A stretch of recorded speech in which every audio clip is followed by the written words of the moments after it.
I'm a cottage baker. I prep and sell food at my bakery stand that is outside of my house, and this applies under cottage law.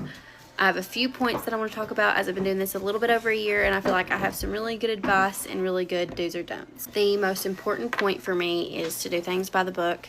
I always expect honesty from other people, and I am always honest with people myself, so I like to do everything by the book, which means I follow cottage law. Cottage law varies depending on what state you're in. I'm in the state of Virginia, and we have a little bit more lax cottage law than, say, Kentucky, which have a little bit more hoops that you have to jump through.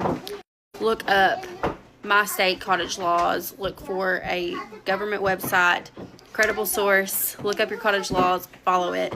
Do it by the book. This has to do with permits, licensing, all that good stuff. I personally didn't have to have any permits or licensing in my state, in my county, in my area.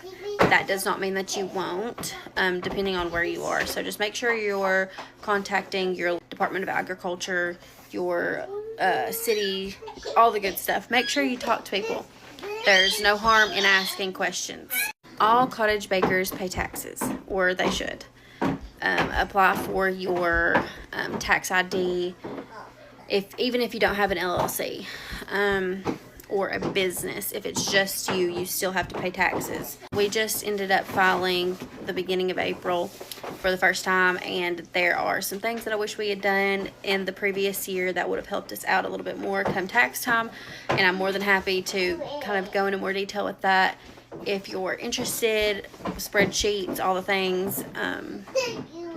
So let me know if you want a little bit more on the taxes side, because it can be a little bit intimidating, but asking questions, there's nothing wrong with. Another point is to be original. Don't just copy somebody's menu that you see is doing well. Perfectly fine to take inspiration from others. Just please be original.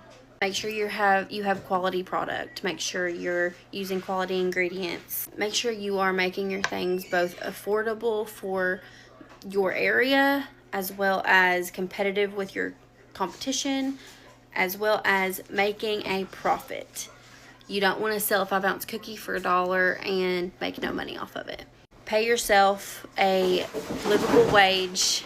Make sure you are paying yourself enough that is worth your time, your effort, your energy that you're using in your house, the water you use, all the things. Make sure it's worth it to you, and people will appreciate that you are taking that time and effort and money to put into your product. I'm also a big advocate of starting small. I started with a cooler at the edge of our